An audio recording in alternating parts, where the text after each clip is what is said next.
지난 한 주간 우리는 한 사건으로 인해서 온 국민이 힘들고 어려운 시간을 보냈습니다. 그 사건은 지난 10일 대전의 한 초등학교에서 8살 학생 1학년입니다. 이제 엄마 품에서 정말 갓 세상으로 나와서 아무것도 알지 못하는 그 어린 학생이 40대 여교사에 의해서 흉기로 잔인하게 숨지게 됐던, 살해됐던 그 사건입니다. 이 교사는 점심시간에 화장실을 가겠다 이야기를 해놓고 무단 이탈을 했습니다. 그리고 한 주방용품에 들어가서 잘 드는 칼을 달라고 이야기했답니다. 도대체 무슨 용도로 사용하기 위해서 잘 드는 칼을 찾습니까? 종업원이 물으니까 회를 뜨려고 샀다고 이야기했습니다. 그리고 학원을 가기 위해서 교실에서 나가는 하늘이를 불러서 시청각실로 유인을 해서 잔인하게 살해를 했습니다. 4시 30분 미술학원 차량을 타야 되는데 아이가 10분이 지나도 타지 않는 것입니다. 그래서 기사가 신고를 했습니다. 그리고 수색을 했는데 하늘이는 학교 2층 시청각실에서 교사와 함께 쓰러져 있었습니다.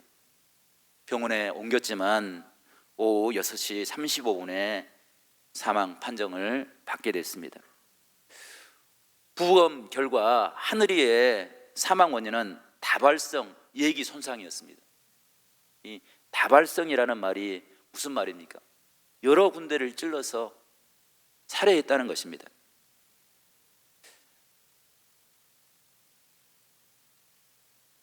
아무것도 알지 못하는 초등학교 1학년 아이입니다. 학교 가면 즐겁고 학교 가면 기쁘고 가장 안전해야 될 그 학교에서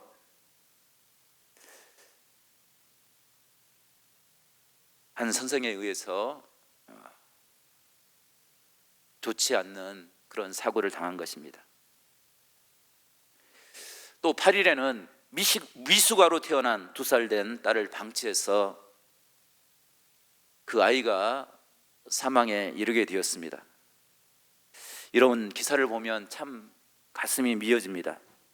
정말 우리가 안전하게 생각하고 우리가 행복한 자리다라고 생각하는 그 삶의 자리들이 무너져가고 있지 않나, 이런 생각을 갖게 됩니다. 가정이 무너지고 학교가 무너지고 가족과의 관계가 무너지고 이웃 간의 관계가 무너지고 나라와 나라의 관계가 무너지는 그런 모습들을 우리가 보게 됩니다. 이 무너짐의 현상은 사회 곳곳에서 드러나고 있습니다. 이렇게 공동체가 무너지는 이유가 무엇입니까? 성경은 그것을 변질된 사랑 때문이다 라고 이야기하고 있습니다. 그 모습은 사도 바울이 말세에 대한 말씀을 예고할 때 그 말씀을 이렇게 이야기합니다. 말세는 자기만을 사랑하는 이기적인 사랑, 그 사랑이 가득한 것이고 돈을 사랑하고 모이기를 피하는 그런 그 모습이 바로 말세의 모습이다 라고 말하고 있습니다. 지금 우리 사회의 문제는 먹고 마시는 문제가 아니라 일그러진 마음 때문에 모든 사람들이 고통받고 있습니다. 나라가 양쪽으로 분열돼서 서로를 향하여 정죄하고 삿대질을 하고 있습니다. 아무도 그것을 봉합하려고 노력하고 있지 않는 것입니다. 성도 여러분, 이런 모습을 바라보면서 우리는 어떤 생각을 가져야 되겠습니까? 사회가 어둡고 혼탁해지면 혼탁해질수록 깨어서 그 사회를 향해서 무너져가는 우리 공동체를 바라보면서 깨어서 기도할 기도의 사람들이 필요한 것을 성경은 우리에게 이야기하고 있습니다. 그래서 하나님께서는 우리 믿음의 사람들을 무너진 데를 수축하는 사람이다, 다시 세우는 사람들이다 라고 말씀합니다. 성도 여러분, 우리가 세상을 바라보면서 깨어 하나님의 나라를 위해서 간구하며 기도하는 복된 은혜의 사람들이 될 수 있기를 간절히 바랍니다. 그런 마음을 가지고 우리 옆에 분들과 함께 믿음의 인사를 나누겠는데요, 오늘은 이렇게 인사합시다. 깨어 일어날 때입니다. 하나님의 사랑을 회복합시다. 아멘. 성도 여러분, 우리가 하나님의 사랑으로 세상을 봉합하는 그런 복된 사명의 사람들이 될 수 있기를 간절히 소망합니다. 오늘 말씀은 사도 요한이 초대교회를 향해서 주신 말씀입니다. 그 당시에 예수님의 제자들은 다 복음을 전하다가 순교를 했습니다. 그런데 사도 요한만큼 95세까지 사도 요한은 살게 되었습니다.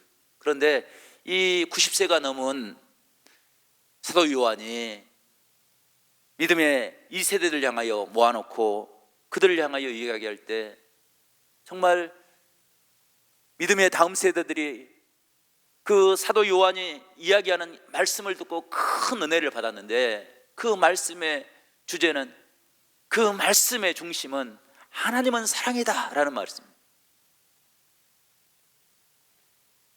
크게 외치지도 않습니다. 많이 이야기도 하지 않습니다. 단지 하나님은 사랑이다 라고 이야기할 때 그 모인 사람들이 그 의미가 무엇인지를 알고 그 하나님의 사랑 변치 않는 그 은혜로 심령이 뜨거워지는 그런 놀라운 은혜가 일어났습니다. 성도 여러분, 사도 요한은 하나님의 분명한 사랑을 깨달았습니다. 주님의 제자들이 부름을 받을 때 그들은 특별한 자격을 가지고 있는 사람이 아니었습니다. 그들이 결단했어. 주님, 우리가 주님의 제자가 되겠습니다. 주님만을 따르겠습니다. 목숨을 다하여 주님을 의지하며 살겠습니다. 이렇게 결단하지 않았습니다. 그들은 갈릴리 어부로 세리로 평범하게, 아니 다른 사람보다 더 미천한 삶을 살았습니다. 그런데 주님께서 그들을 불러 제자 삼아 주셨습니다. 제자가 된 이후에도 그들은 날마다 실수하고 배반하고 부인하고 거부하는 그런 삶을 살았습니다. 그런데 주님께서 그들을 찾아가서 그들의 마음을 어루만져 주셨습니다. 주의 사랑을 깨닫게 될 때 그들이 목숨을 걸고 순교의 자리에서도 하나님의 복음을 증거하는 은혜의 삶을 살았던 것입니다. 베드로가 주님을 배반하고 도망치듯 갈릴리 호숫가로 갔습니다. 주님께서 그곳에 찾아오셨습니다. 그곳에서 베드로를 만나고 하나님의 사랑을 다시 한번 깨닫게 해주었습니다. 주님이 시몬을 향하여 묻습니다.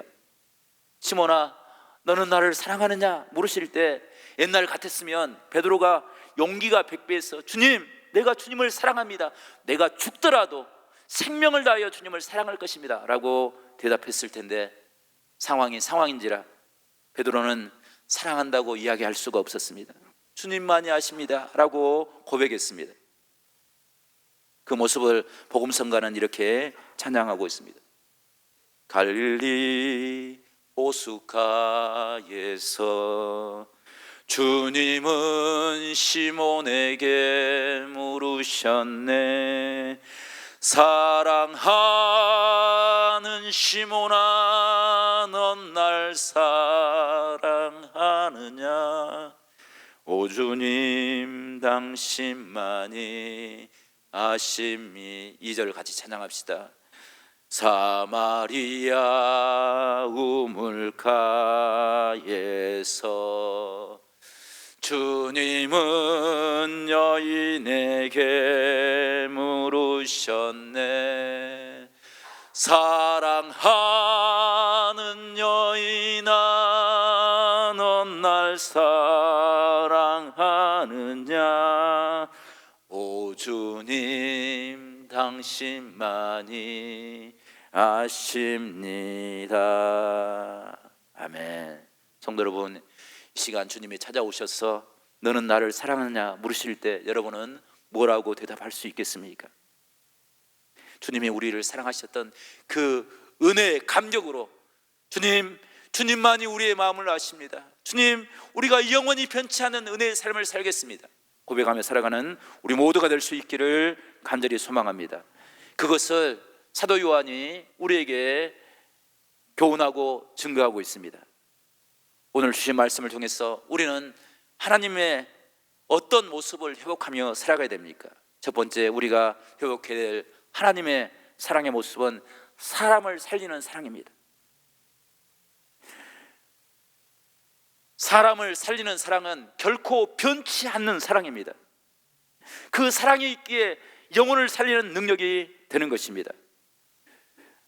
많은 사람들이 사랑한다고 이야기하지만 그 이야기 속에는 사람을 살리는 것이 아니라 사람을 넘어지게 하는 그런 모습이 있습니다. 왜냐하면 그 사랑이 금방 변해버리기 때문입니다. 하지만 주님의 사랑은 결코 변치 아니하시고 우리를 하나님의 아가페적인 사랑으로 우리를 인도하시는 은혜의 하나님이신 줄로 믿습니다.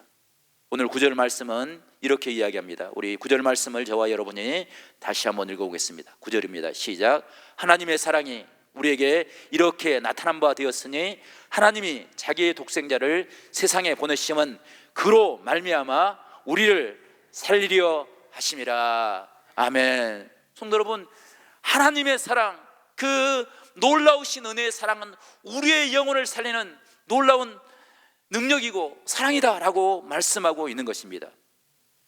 성도 여러분, 그 사랑은 독생자를 주신 사랑이고 십자가에서도 그 많은 사람들이 주님을 향하여 조롱하였지만 주님의 사랑은 변치 않았습니다. 오히려 그를 조롱하는 사람들을 향하여 저들은 저들의 죄를 알지 못한다고 아버지 저들을 불쌍히 여겨달라고 기도하시는 주님의 기도가 있었기에 우리에게는 희망이 있는 것입니다.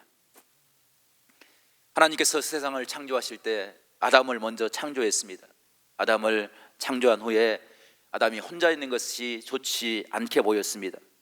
그래서 하나님께서 하와를 창조해 주셨습니다. 아담이 하와를 볼 때 한눈에 뿅 하고 가버렸습니다. 그리고 고백합니다. 주님, 이 하와는 내 뼈 중에 뼈이고 살 중에 살입니다 라고 말합니다. 이 말이 무슨 말이겠습니까? 정말로 가장 귀한 존재입니다. 내가 평생 변치 않고 사랑해야 될 내 배필입니다 라고 고백했습니다. 에덴 동산에서 그런 아름다운 사랑을 가지고 살 때 얼마나 행복했겠습니까? 그런데 시간이 지나고 시험거리가 찾아옵니다. 그때 아담의 사랑이 변질이 됩니다. 선악과를 따먹고 시험에 넘어졌습니다. 하나님께서 아담을 추궁합니다. 왜 선악과를 따먹었느냐 라고 물을 때 아담이 창세기 3장 12절 말씀, 그의 대답이 가관입니다.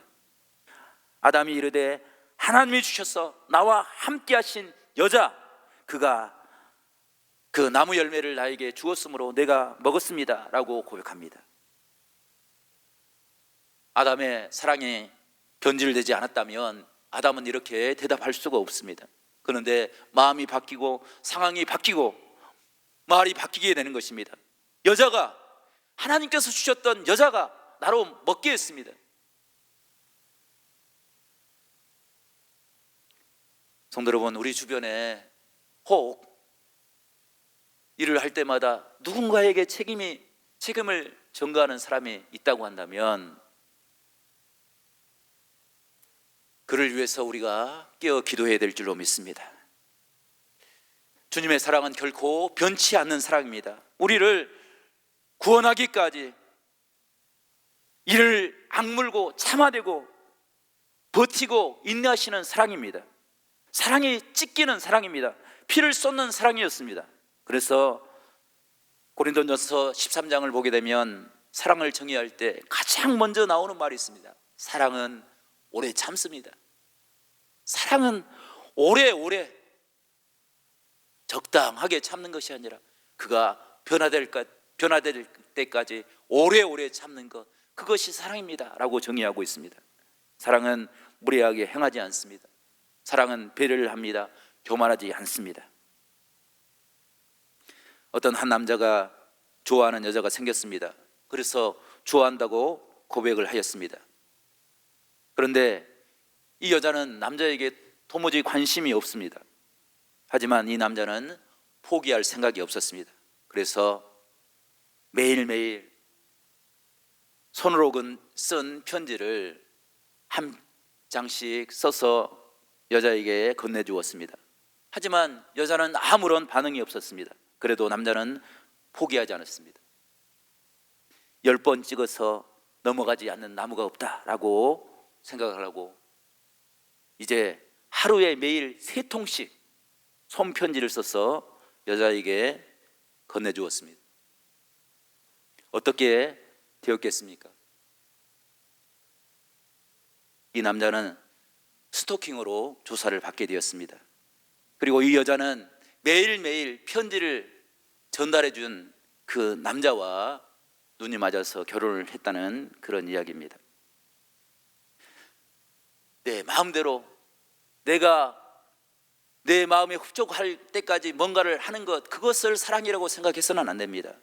요즘 젊은 연인들 사이에 데이트 폭력이 문제가 되고 있다고 합니다. 상대방을 내 것이다, 소유했다라고 생각하니까 내 마음대로 되지 않냐면 폭력을 행사하는 것도 그것이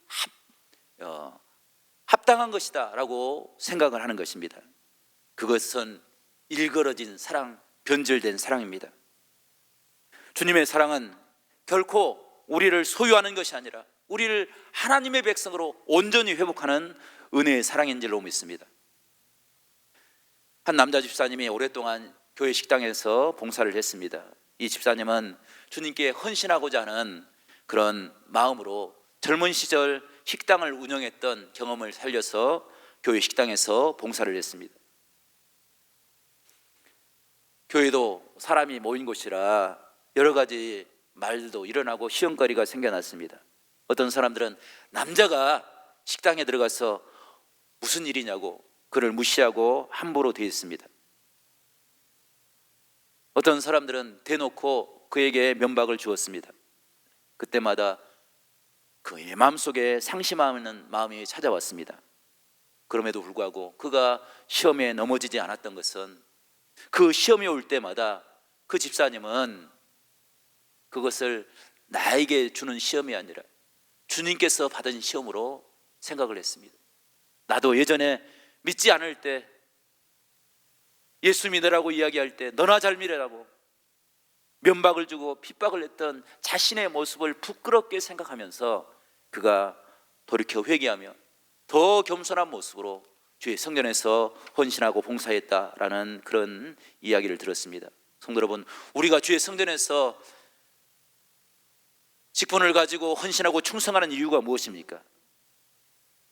나에게 대단한 능력이 있었기 때문입니까? 주님의 변치 않는 사랑이 있기 때문입니다. 그 사랑으로 나를 버리지 않고 붙잡아주고 하나님의 은혜로 우리를 새롭게 해주셨기에 그 은혜가 있기에 우리는 주의 성전에서 헌신할 수 있는 것입니다. 성도 여러분, 우리가 주의 성전에 올 때마다 이 크고 놀라우신 사랑, 변치 않는 사랑, 변질되지 않는 사랑, 그 사랑을 온전히 깨닫는 그런 놀라운 축복을 우리 모두가 이룰 수 있기를 간절히 소망합니다. 두 번째로 우리가 회복해야 될 사랑의 모습은 사랑의 근육을 기르는 것입니다. 성경은 끊임없이 우리에게 경건한 삶을 살아가라 이야기합니다. 경건한 삶은 우리 성도들이 세상을 살아갈 때 우리를 지키는 힘과 능력이 됩니다. 그것이 바로 신앙의 근육을 키우는 것입니다. 운동을 해보면, 운동을 하면 근육이 생깁니다. 그런데 적당하게 피곤하지 않도록 운동하면 결코 근육은 생기지 않습니다. 근육이 작은 상처를 입을 만큼, 나에게 조금 무리가 될 만큼 운동을 해야 그때 근육에 힘이 생기고 또 근육이 커지는 것입니다. 우리 사랑도 근육이 필요합니다. 사랑을 지키기 위해서 힘이 필요합니다. 육체적인 힘이 아니라 변치 않는 마음의 힘이 필요한 것입니다. 마음을 지키기 위해서 마음의 근육이 필요하다는 것입니다. 마음의 근육을 갖는다는 것은 무엇을 의미합니까? 그것은 오늘 12절 말씀 보게 되면 우리 성도들이 하나님의 품에 거하는 것, 그것이 근육을 갖는 것을 의미하고 있습니다. 우리는 누구나 하나님의 품에 살기를 원합니다. 그런데 신앙생활 하다 보면 많은 사람들이 신앙의 자리를, 은혜의 자리를 지키지 못하고 하나님의 품을 떠나버리는 경우를 보게 됩니다. 왜냐하면 그들에게는 자신의 믿음을, 자신의 신앙을 지킬 만한 힘이 없기 때문입니다. 그래서 시험에 들면 떠나가 버리고 세상이 유혹하면 떠나가 버리는 것입니다. 교회에 정착하는 것이 결코 쉽지 않습니다. 그래서 우리는 교회를 떠나지 않기 위해서 믿음의 힘을 길러야 되는 것입니다. 12절부터 16절까지 말씀 보게 되면 계속해서 반복해서 강조하는 단어가 있는데 그것이 바로 거하면입니다.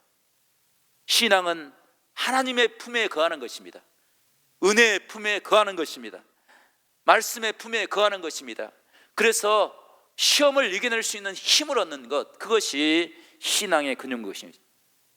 우리가 신앙생활할 때 가장 큰 걸림이 되는 것, 그것이 뭐냐라고 질문해 보면 신앙생활하면서 실수하고 잘못하는 것. 근데 그것보다 더 큰 신앙의 걸림돌은 하나님의 품을 떠나버리는 것입니다. 성전을 떠나가는 것. 하나님의 성전에 머물러 있으면 잃어버렸던 은혜를 다시 얻을 수 있는 기회를 얻게 됩니다.